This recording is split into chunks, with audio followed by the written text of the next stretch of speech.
Welcome to West Virginia and Commonplace. Today, we are tackling a huge topic, and we have someone that has survived this topic and is continuously thriving inside of this topic. Her name is Ariel Johnson.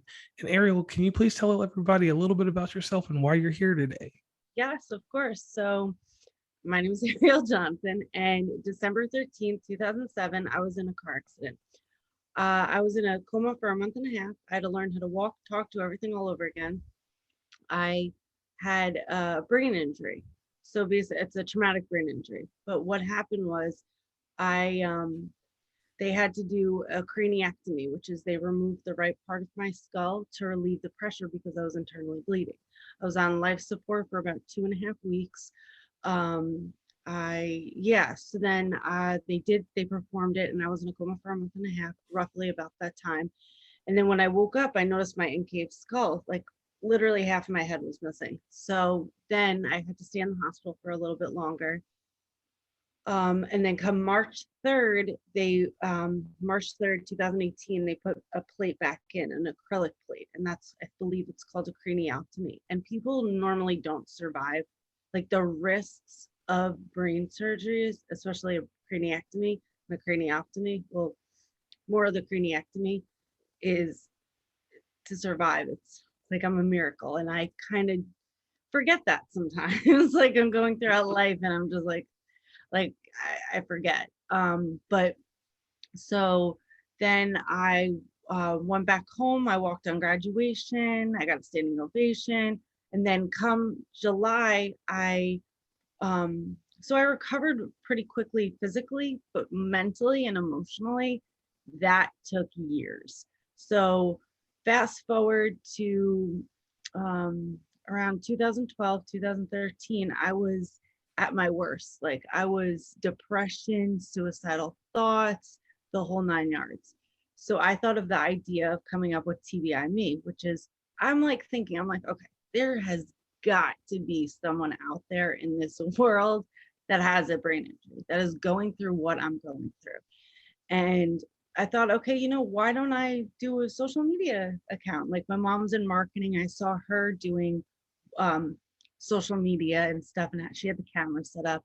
And I tried it, but I would get so frustrated myself because I was like, I would try the videos and I'd screw up and I'd be like, oh, I can't do this. So then I kind of just more recovery, and I eventually left and I moved in with my boyfriend, and then the uh, the what is it called? The corona happened and we had to stay inside, and I'm like, okay, that's it. I'm starting it. Like it's now or never. Ariel, come on, you got to do it. And it took me legit 7 years to do it. And then I got a ring light, and I was like, I had to get comfortable with myself on camera. So now I created TBI Me to help, to really just help and connect with brain injury survivors. And you don't even have to have a brain injury. You could be going through depression or, just to kind of bring everybody together. That Okay, and I like and I like that you're doing that because like when I went on your page after we started talking, like you notice you're doing what and it's a lot of people that are starting to bring this to the forefront, making mental health not taboo. Because that's something I focus in on. I do try to do different concentrations like anxiety, depression, because it's so many different levels to mental health. And I don't call it an illness. I say mental health because we all go through facets of these things, but specifically traumatic brain injury.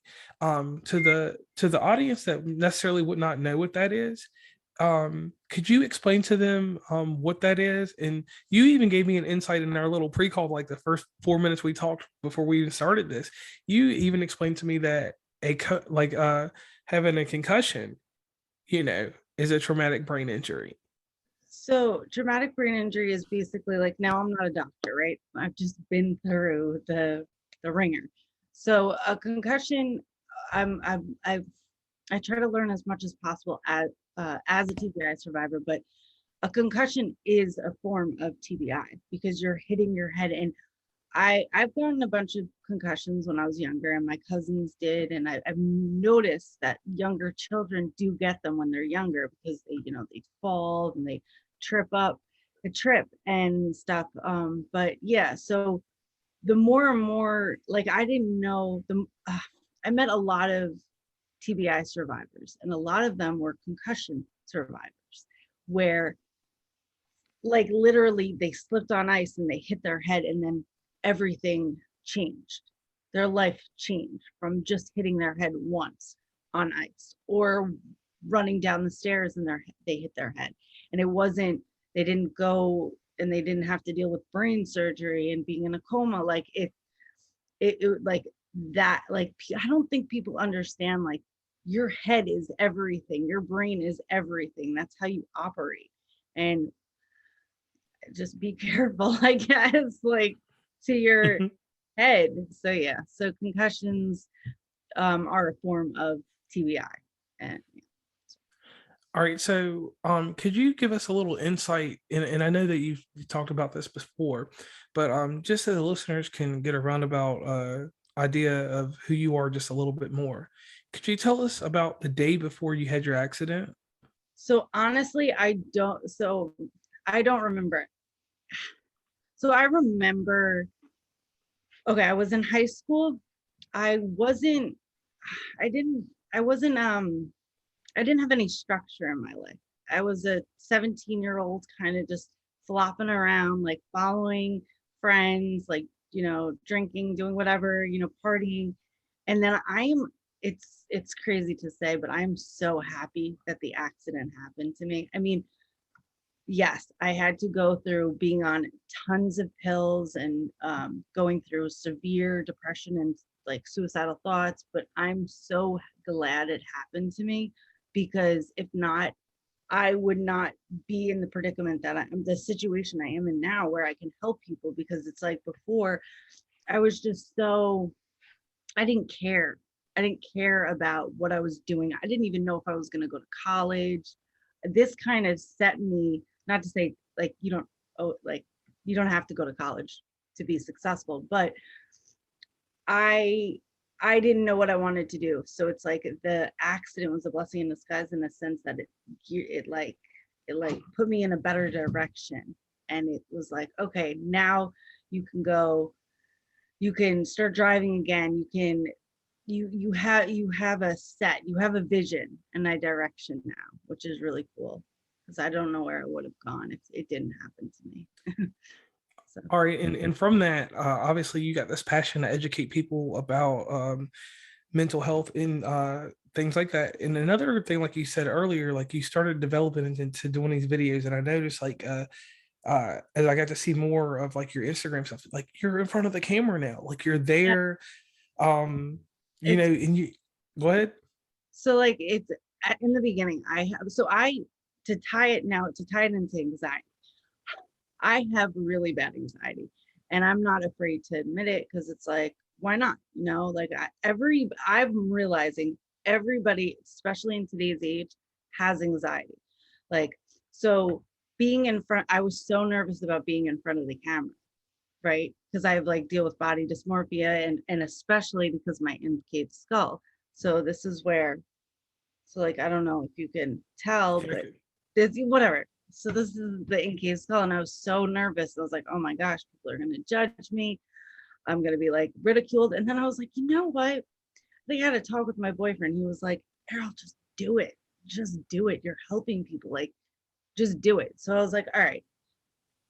Just kept on doing, kept on getting in front of the camera. And I was like, I put those thoughts aside, like the negative thoughts that people were gonna judge me, put it aside. And I was like, listen, I have one life. It took me 7 years to get a ring light and to do this. Let's just do it. And then I just started getting comfortable and comfortable and comfortable. And I'm able to do interviews, or like hour-long interviews, and be okay with it, and not have my anxiety go through the roof, or the fact that like my communication as a TBI survivor, so there are things as a TBI survivor that people don't realize that you go through, because it's inside the brain, right? So one Yes, of them, so I, I said yes. yeah, yeah, yeah.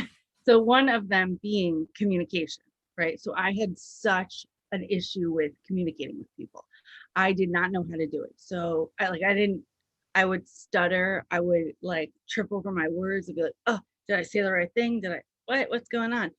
So I read Seven Highly Habits of Effective People, and I just kept on like reading a lot, a lot, a lot. So that's what I do on my free time. I read a lot so I can be better in front of camera, right? Public speaking, because this is in a sense public speaking. So I try to read as much books. I try to, just be a better interviewer or person on the camera. Hold on one second. My dog. So yeah, so I've just tried to get as comfortable as possible on camera. Okay, and one thing I like to do on the show, because we always talk about the high, the good part, about what's going on. Hold on one second. Okay.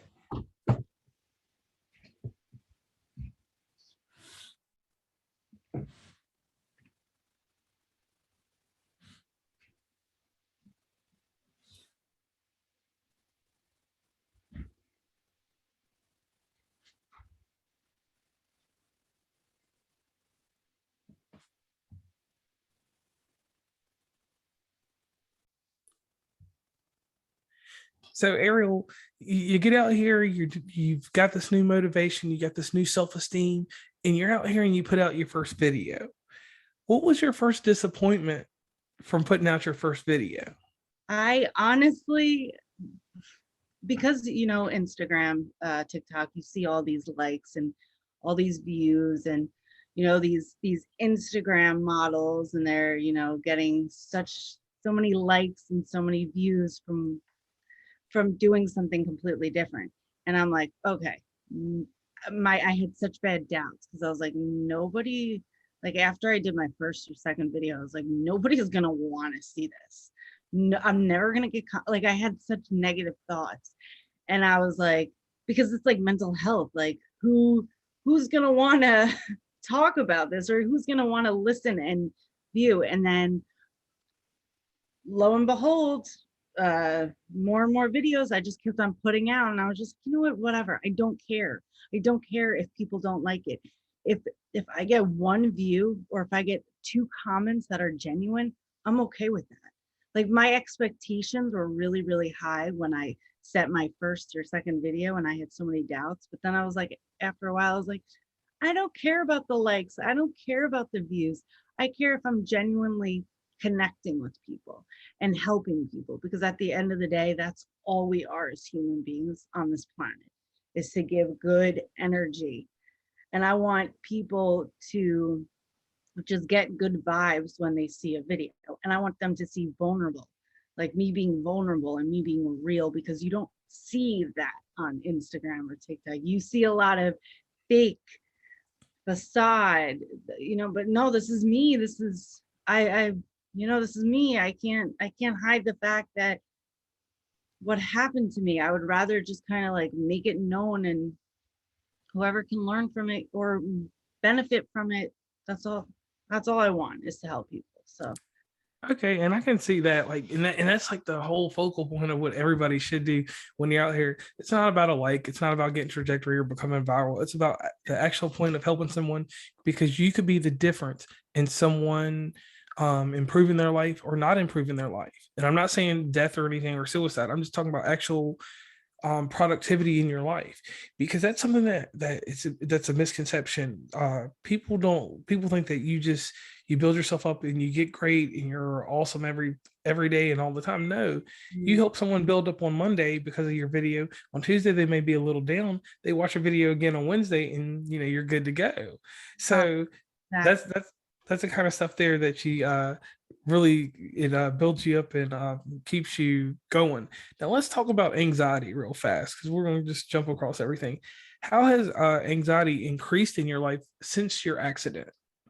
so I think so I did a video back in the day of a cup, right? But it was see-through, and I had put an egg, regular egg, and your skull is this, and the egg is your brain. So I literally popped this in, and then I squiggled it around, and then it was all broken in the yolk, right? So that's basically what happens when you have a TBI, right? Or traumatic brain injury. Okay. So my anxiety was like, I didn't really have anxiety back in high school. My anxiety plummeted.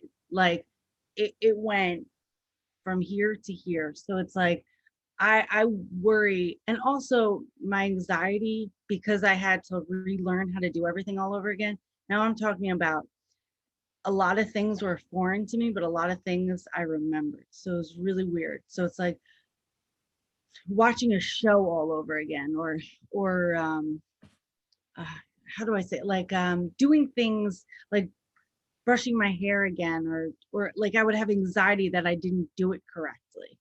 And then I would go out into the real world and I'd be like, oh, I think I did it all good. And then I actually didn't. And then my anxiety went up through the roof. So it's like that. It's just the new, like being so new to the world again, new fresh eyes. And it's like having that anxiety to try to be a citizen again, right? That's all I wanted to be. I just wanted to be normal. I wanted my old life back, but do it 10 times better. Because if shit, pardon my language, if sorry, if I can fight death, I'm about to be a billionaire. Like, you know what I'm saying? Like, if I can Yes. do this, I can definitely own many houses and get as much money as I can. Like, I have a really high high hopes and dreams for myself, because it's just like the more I go throughout life and the more anxiety I have, I'm learning that the one thing I am learning through reading and through learning, you have 90 seconds to emotion comes in, like a high emotion such as anxiety, right? You have 90 seconds that it takes for it to just go away. So I kind of hold on to that 90 seconds and I count, and I'm like, okay, or I do something else, or I jump, or I do like just I fight through the 90 seconds of anxiety, and then before you know it, it's gone. You know what I mean? Or I sleep it off, or I do something else, and I'm like, all right, that those 90 seconds are gone. I'm done, and now I can move on to something else. So it's just kind of working through my anxiety. That it's an everyday, it's a work in progress, but it's Okay. a work in progress. All right, and with that right there, that's probably one of the gems inside of this episode that someone will hear later, because you talking about that, like you said, that expression of giving the authenticity, the rawness of what really happens. That's what helps people. That's what attracts them. You have a support group Mhm. that you have. Could you elaborate a little bit on that and let the audience know about that? Yes, of course. So I'm the survivor, the warrior that went through this whole situation, my trauma. So I actually created a group, a Facebook private group for TBI caregivers to kind of come in and talk. It's on Facebook and it's private, and they can just talk. They can complain, they can be happy, they can be whatever, but it's in a safe space where it's just TBI caregivers and no one else. Okay, and that works out pretty good for them because it gives them a space to talk. And that's one thing. This whole communication thing. I was talking to somebody about this. This is something I learned, and I'm from originally the state of Virginia, but I live in West Virginia now. One thing we were taught in school, and it's this real simple thing. You're taught about the colors, like the light. You see light in transparent, translucent, and opaque. And when you see these things, transparent is you can see it directly, translucent it's a little blurry, opaque you can't see through it. So what we were taught in school is you translate that to communication.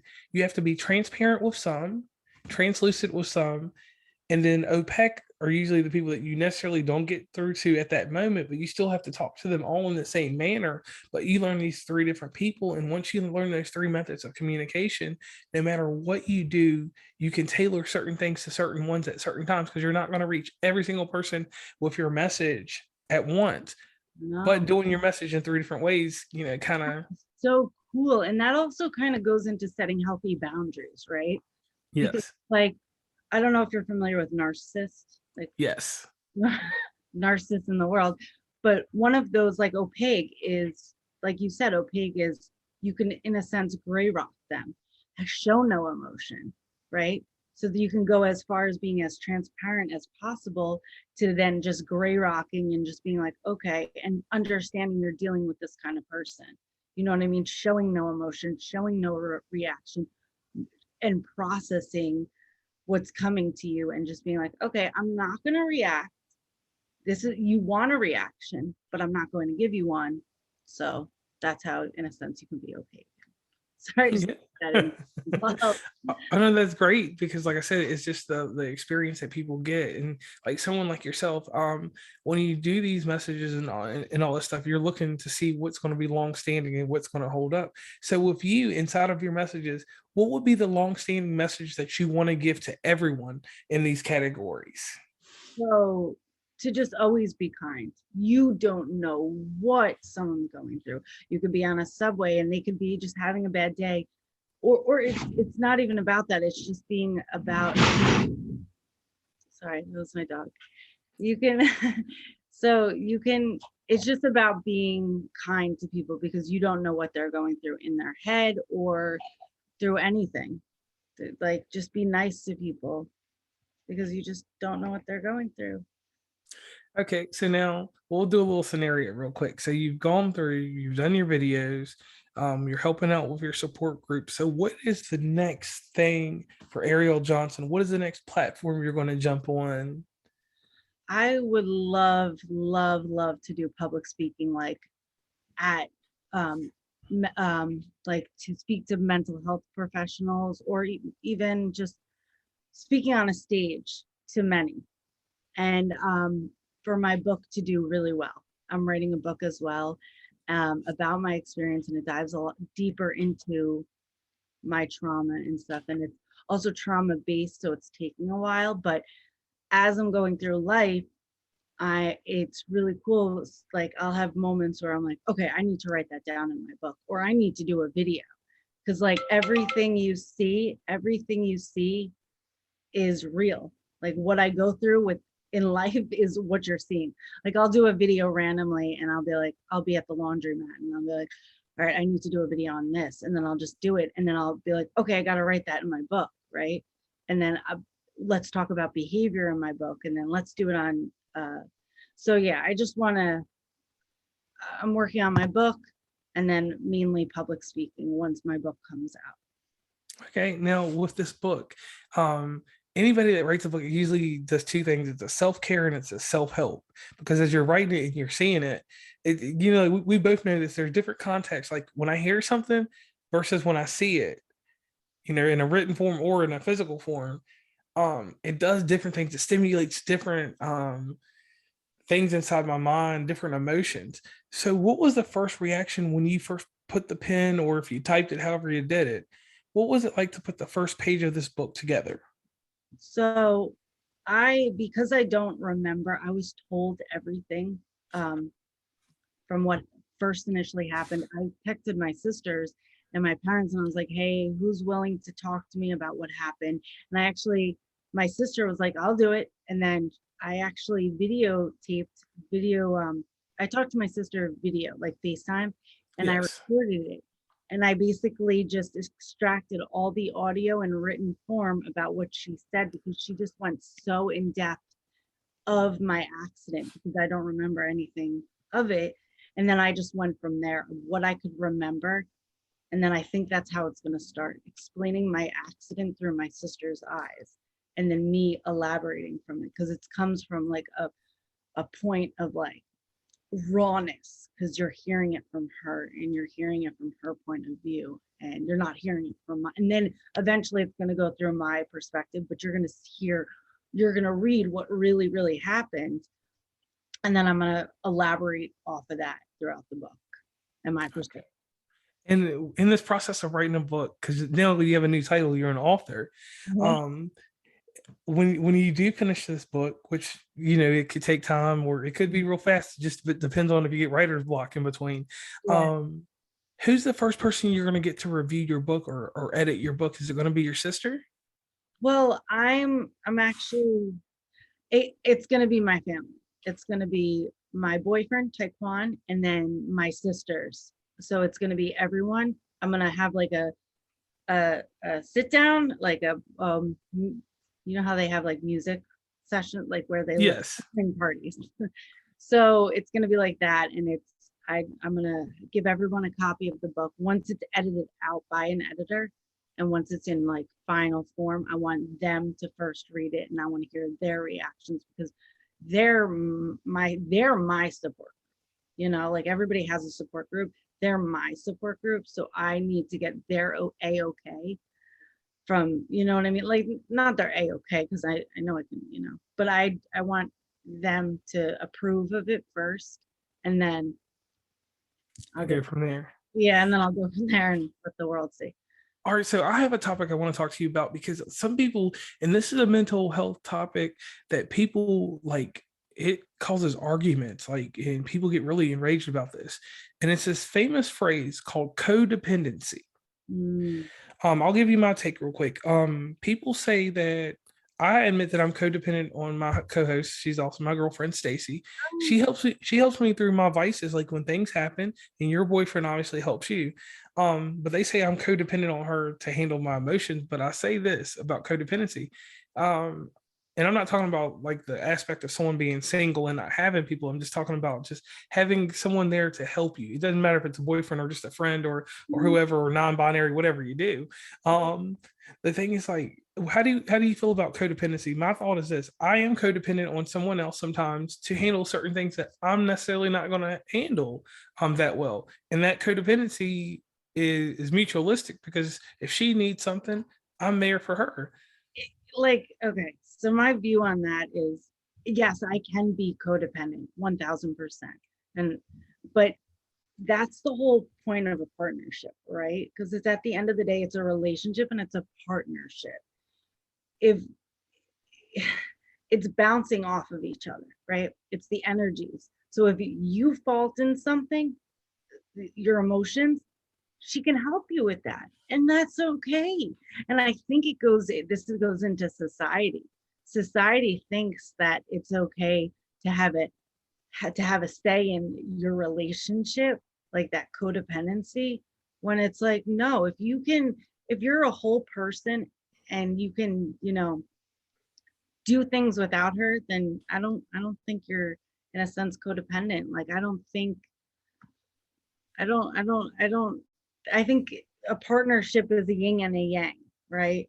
You Yes. help each other out in certain situations. Like if I can do this and then he'll do this.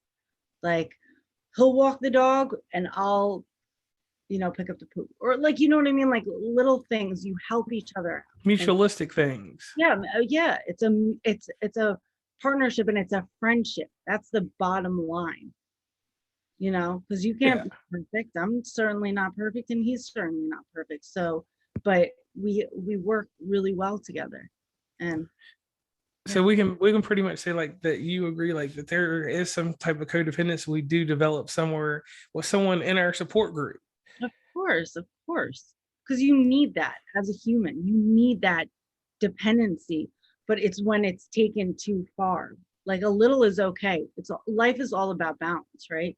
So it's Yes. okay if it's like, as long as it's just not too much. It's like if you eating too much food or like eating too much of something, you just want to have a little bit and then it'll work out, you know. Yes, yes, yes, yes. Now, here tying into something more deeper, because I like to talk to people that engage in mental health activities and exercises. When we're starting at the very beginning, you said something about boundaries. One thing that I had to learn about my mental health early on in life, I had a traumatic event happen to me. My father died, and he was killed in an accident. So I went to a therapist, and we all go to a therapist at some point in life for something. And if you don't go to a therapist, I always tell people sometimes going to get professional help does help sometimes. Everybody. Uh, so the one thing that I had to learn, and I learned this at the age of 8, boundaries. And I want to talk to you about that. At age 8, I learned with boundaries that I have to not put up a electrical fence to keep people out, but I have to have a defense mechanism for certain people and certain things because I always have to look at with my boundaries someone's intent. Mm, And with their intent, if I can't judge it in the first 90 seconds of me meeting you, like you said, the 90 seconds about slowing down, then I have to let you inside that fence and I have to take care of whatever repercussions that I get for letting you inside those walls that I normally keep, I'm very defensive about or set boundaries about because I want to learn more about you or I want to engage more with you in life. Mhm. So when I learned about how to set certain boundaries and how to keep certain people at certain levels in these boundaries, it helped me from age 8 and I'm 36 now. So obviously I've learned even better boundaries with Yeah. experience. So tell me about you. How did you start setting boundaries? So, like I said, with a brain injury, it was really hard for my family to kind of acclimate, right? And Mhm. we would be and that's another reason why I started the TBI caregiver group, because I saw over the years, I saw what my mom, my dad, and my sisters were going through. And I'm like, oh, people need support. So that's where I created that, ties into the support group that I created. But I, as a TBI survivor, imagine you're a baby all over again. Like I woke up from a coma. So I was fresh, technically fresh out of the womb, right? But I remembered a lot of things, so it was a little different. So I would get extremely, extremely tired. Or my social battery, like now, my social battery conks out really quickly. So I'm like, I was out, for instance, I was out with my sisters and I was hanging out with them for a couple of hours. And then I was like, listen, they're twins. And I was like, listen, twins, I gotta cut the cord. My social battery is out. I gotta go home. Like I knew the trigger. Like I just knew it. So I just kind of told them, I was just up and honest. I was like, listen, you have about 15 minutes of me left and then I gotta head home. And especially when I first came out of the hospital and there was like everybody would be at the dinner table talking over each other. I would just kind of do what's best for me. Because at the end of the day, setting healthy boundaries is doing what's best for you, right? Yes. Making sure that your mental health is good. Like understanding that there are people around and you love and stuff. But at the end of the day, if you're not 100%, you can't show up and be 100% for them. So you have to check yourself. So I would do check-ins. I would do mental health check-ins, and I still do it to this day, like not realizing. I'd be like, okay, Ariel, you good? Like, okay, can you handle another hour of this loud talking? Can you handle this? Can you handle this? And I would do these mental check-ins with myself, and then I'll be like, okay, let them know now. Or even if it's like sometimes, so it doesn't even have to be like that. Like if say if I'm fighting with someone, right? Okay. And I'm like, all right, this toxicness I can't handle. I would literally have to, again, set boundaries and just say, like, hey, listen, this is not working out. Like, kind of set it like a business mindset. Like, you know how, like, business, you keep it real, it's no emotions involved. So that's something sometimes you have to do. Like, hey, listen, I, this is just not working for me right now. I need to work on myself, or I just need to eliminate myself away from this. So I find Okay. it really good. Now you made a good point about mental check-in on yourself and doing that for others also. But one step that I take into it that I had to learn, and I just learned this in my 30s. Like I'm talking about like I may have actually probably just learned this like 9 months ago. Because I had something traumatic happen. Also, everything that happens with me is death. A girlfriend that I was dating, she had gastric bypass surgery, and they nicked her bowel, and she passed away from that. So that was really My God. really crazy for me. And I had people that checked in on me all the time for my mental health and stuff like that. But Yeah. one friend did something a step further. He said that I can't help you because I don't know your situation, but I want to tell you this. He just hold on, let me finish because it'll make sense. He So said, he said, I can tell you this though. Everyone's going to check in on you, but I want you to do mental health maintenance to yourself. And he gave me a set of just goals. He's like, these things help me, even though I can't relate to your situation. I have empathy for you. uh, He said, do this mental health maintenance and see how it helps you. So I will get on Instagram story for like 90 days or a long time, just post a picture, whatever. and I wouldn't write anything with it or anything. I just do it in my stories, just so I had that thought of I'd see her every day when I looked at my phone at lunch or something like that. And these were certain cues that he gave me, but he gave me a maintenance schedule, not just a check in or a checkup, a That's maintenance schedule that I kept every single day. And I was like, this guy helped me. Everybody else helped me, but I was like, this one guy, even though he clearly his first statement was that he couldn't help me or he couldn't he- relate, he did more for me than anybody else because he gave me a different way of thinking about my mental health. So I was like, I'm going to do a mental health maintenance on myself. And when I have free time, like you said, with setting boundaries, there's people that are engaged with me that I'm going to be like, hey, have you done your mental health maintenance? So what would your thought be on that? that is so smart. Like at first, like when you said, I was like, wait a minute, he's not gonna like show you support or empathy or, but you said he's gonna show you empathy, but the maintenance is the number one thing because it's like you're grieving. You are grieving someone, and it's like you need to kind of go through.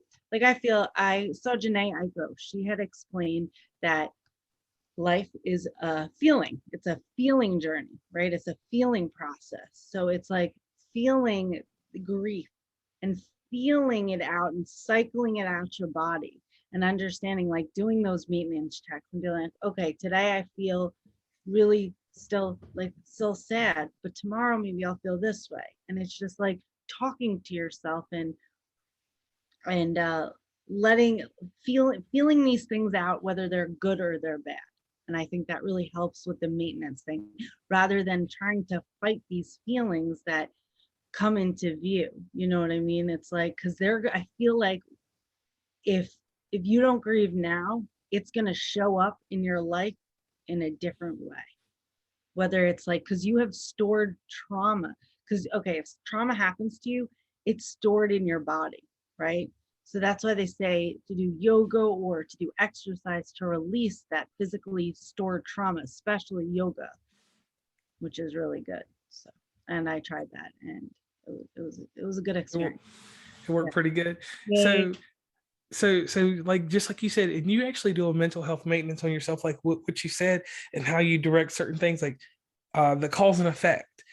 If I stay too long in this Yeah. effect will happen. And that Exactly. was something that I really wanted to thank you about and appreciate you expressing on this show for the simple fact, like you said, there's little, like I keep iterating it, there's little interactions that we talk about, like just things like that.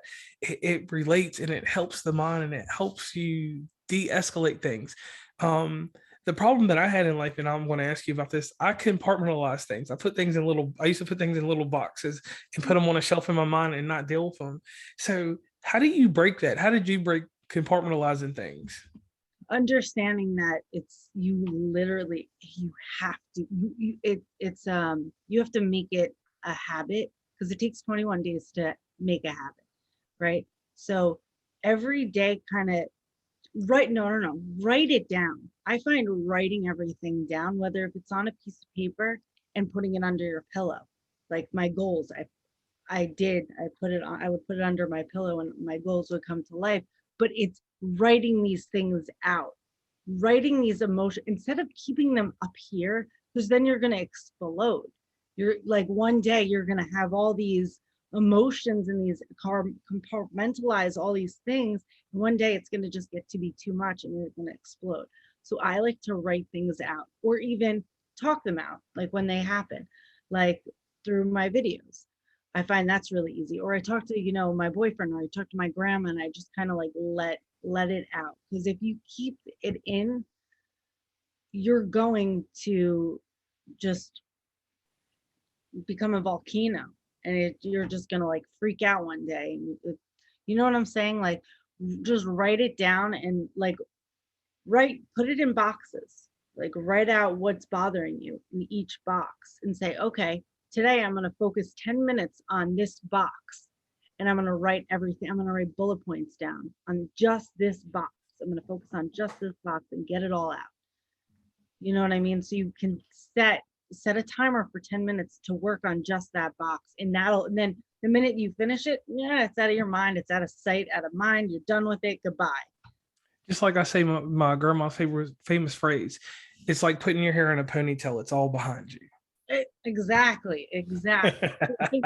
It's all behind you, and it's like just it's away from you. Okay, so we did talk about your book, we talked about your support group, we talked about what you do as a whole. But outside of this, you have your boyfriend, you all are at home in the evening time, you've done all the stuff for the day, and you're Yeah. sitting down and whatever you do to relax, watch TV or just talk. Yeah. You're sitting there and a message pops up on Instagram. We're just going through a scenario, and someone tells you that you really helped them, you reached them today. How does that make you feel as a person? And then how do you express that inside your household?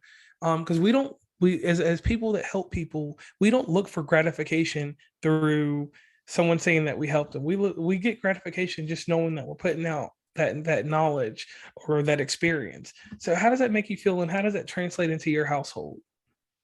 I'm it love, because at the end of the day, if you're not operating on love, you're not, what are you doing? What are you doing? Are you operating on hate? What? So it just, I've been told I'm like a love bucket, right? So it just makes me feel better knowing that I'm helping people. And it makes me want to continue doing what I do. And it just pours more love into my my space, our space. You know what I mean? Giving love Yes. to my dog, giving love to my boyfriend, just like love at the end of the day. Because that at the end of the day, right? Like, why would you want to give anything like love trumps hate every day? So it's like anytime I'm going, say if I'm going through something, say if I'm going through the motions of life and something happened at work, right? And I get that message, it just makes me feel so much better, right? And I don't, and then it pushes that thing that happened from work away. And I'm like, okay, I could be, I could be in a better place. I have a different perspective now because it hones me back in to just loving and just being a better person. And I think that's also what it does, makes me a better person. Okay. Now, in this show, we do different little segments and stuff. I pay homage to, and like I always iterate how old I am. There was this TV show that came on Friday nights called 2020 that comes on ABC, and it still comes on. There was a lady on there named Barbara Walters that was very prolific. She does these, ask these hard hitting questions. There was a guy on there named John Stossel that does the comedy. Well, we're not here for the comedy because you're a fun person and you have a great smile. So you can do that on your videos. And then there was Diane Sawyer. Diane Sawyer was the person that was in the middle. She was a great interviewer and she captured some good questions. But the whole setup was those two went before Barbara Walters, and at 10:40 at night, Barbara Walters would have you questioning certain things, and you either went to sleep knowing the end of what happened or wanting to be informed more about it, and you go research it. And what we want to do here with this line and the question that I'm about to ask you, I want them to dig more into you and to get deeper into who you are. Okay. Okay. The first question, and this is the Diane Sawyer one, this is the fun one. What is a typical day for you? Okay. Typical day. I'm obsessed with coffee. I am like obsessed. Like I dream of my coffee. So in the morning, I love quietness. So I sit and I have my coffee, make sure it's like a good 20, 30 minutes of just silence. And then there I can meditate. So I study billionaires and millionaires, right? And learn what they do. So eventually can become one. I want to be comfortable, right? Right. So so yeah, so I like to sit and I like to manifest what I want for the day, right? So I sit and I meditate and I manifest and I speak to existence what I want for that day. So then I say hi to my boyfriend and then I go off to work and then I come home and then I have to go to the gym. So we found a MMA and kickboxing gym. So I get trained. It's a ladies class that I get trained in by kickboxing champions.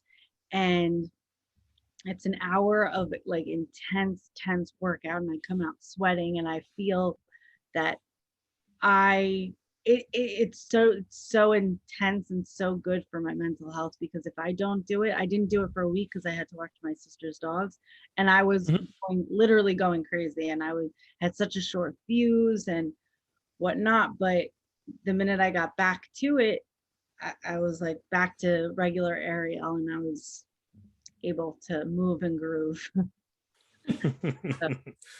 Okay, now we're gonna get deeper into things. All right, so you go through this day, um, everything's going all right, and then something happens, a trigger, because we have triggers in life, and we don't. That's the one thing like that you talk about. The triggers are the things that when you tell people about them, it makes them more aware of what's going on with them. And that's something that we don't talk about often. We don't talk about what truly triggers it.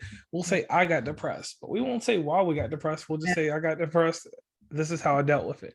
So you're going through your day and something triggers you and it just puts you in a stance where you have to do that famous thing. You have to either make a choice to put attitude towards it or not take attitude and just do what works out to get you out of that trigger. So what are you doing? Something triggers you. Are you making the choice to use attitude or are you finding some other way to handle it?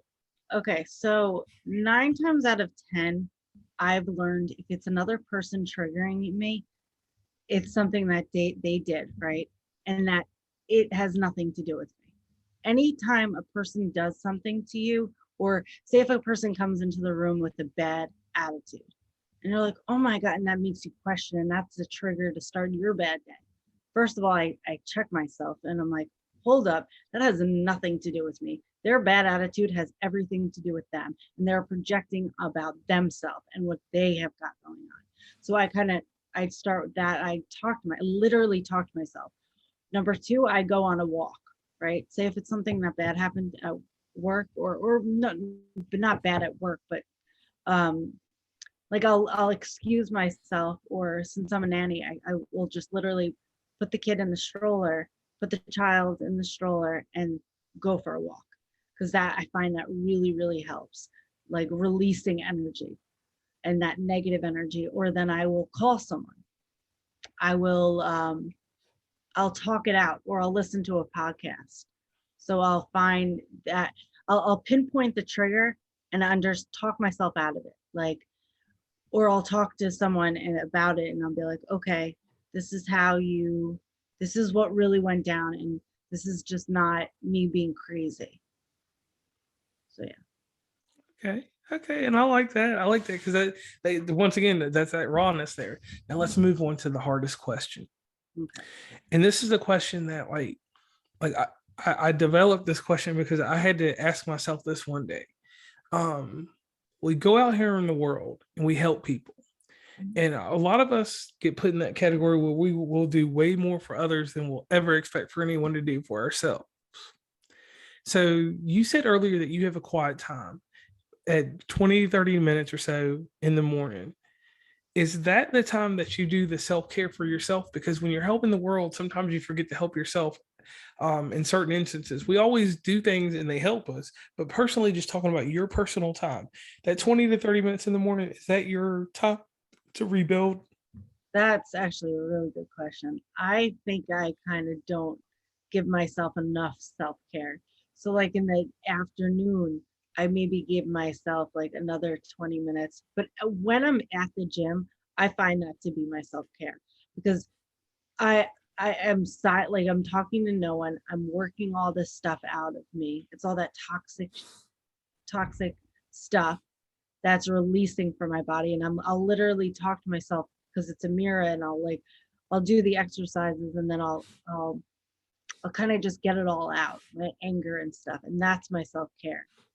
Like if I don't go to the gym, I'm like I'm screwed. Or and it's even like whenever at night, like my boyfriend's a music producer, so when he's like doing his thing, or when I like okay, I find reading, I get lost in Nora Roberts books.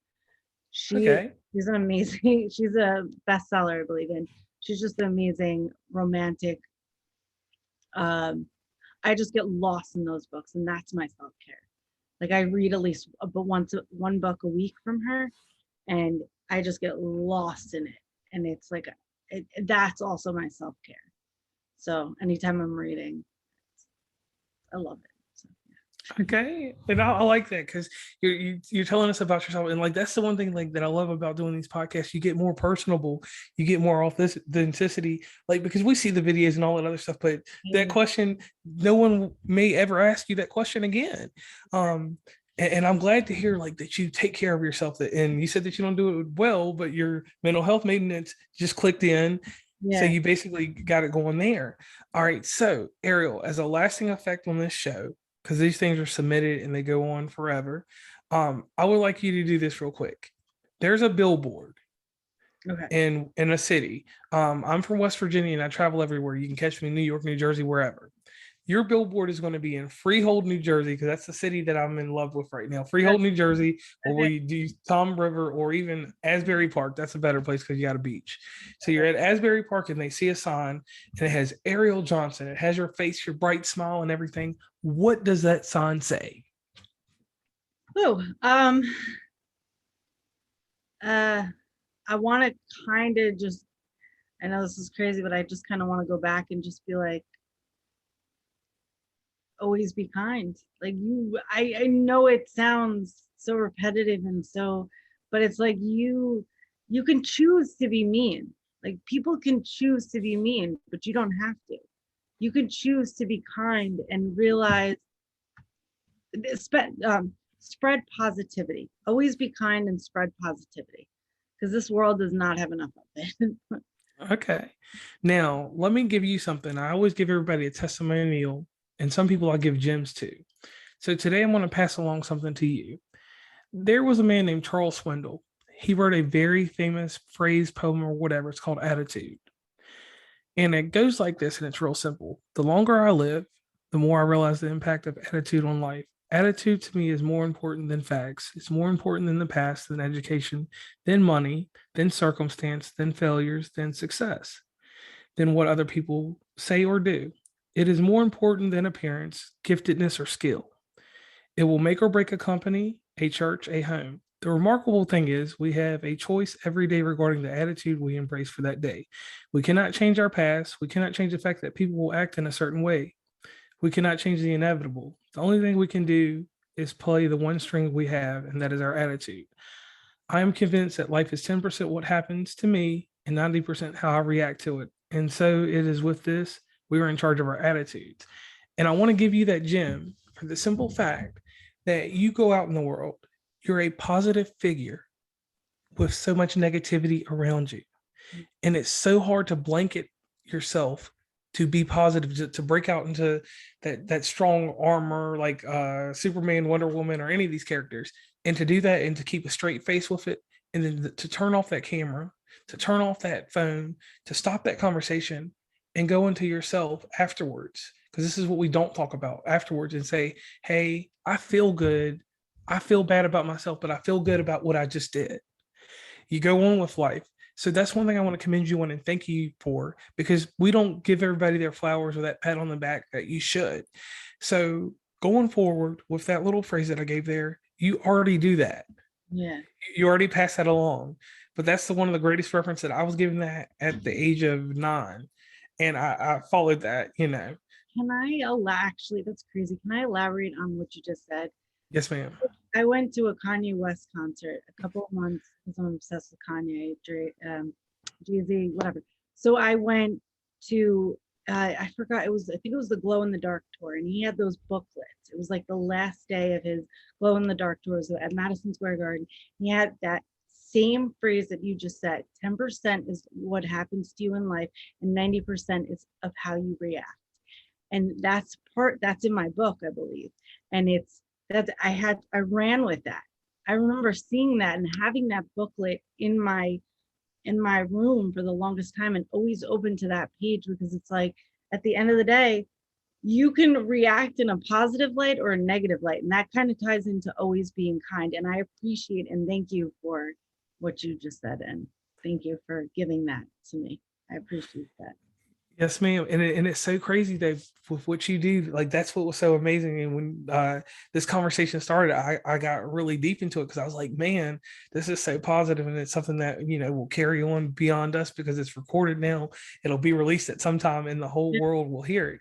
So, Ariel Johnson, I want to thank you for coming on West Virginia and Commonplace. I want to thank you for taking the time out of your busy schedule to come on here. Um, elaborate with me on certain things and give the world all these. And I keep saying gems, like you said, we're redundant about you talking about a portion and I'm talking about a portion, but we're redundant in some senses. But the thing is here's the message. Everyone, it's all right to take care of your mental health. It is not something that should have a stigma or be taboo. Ariel can tell you this. And Ariel, if you don't mind, could you please leave us with a mission statement? And when I'm talking about a mission statement, please leave the audience with a lasting impression on who you are. I'm just a person that gives light and love. Uh, and come to me if you need, like, come to my social media platform if you just need, if you're going through something and you want to see my videos and kind of see a different perspective and be grateful at the end of the day. You want to be grateful for the life that you live. And yeah. Okay, so once again, this is JR from West Virginia Uncommonplace and Ariel Johnson, who has joined me. We are telling you guys goodbye. Hope you have a great day, evening, or whatever time you're listening to this. And also, Ariel's going to do one thing real quick. We have the shameless plug. Please, Ariel, real fast, tell everyone where they can meet you and greet you. Yes. TBI, at TBI_me on Instagram, TikTok, Facebook, YouTube, and yeah. So yeah. All right. So once again, thank you for coming on. Remember, guys, West Virginia Uncommonplace, you can listen to it all kinds of crazy places. And one cool thing about this episode, Ariel will be providing me with all the information where you can reach her. That will be in our show notes. If you do listen to this episode on Google, you will find her in the search engine. That's SEO. So that puts a lot of traffic towards her. So definitely, if you're on Google Podcasts, please listen, click the links, get in touch with Ariel, and let's start a better life for yourselves. So once again, I'm JR from West Virginia Commonplace. You all have a good day, night, or whatever.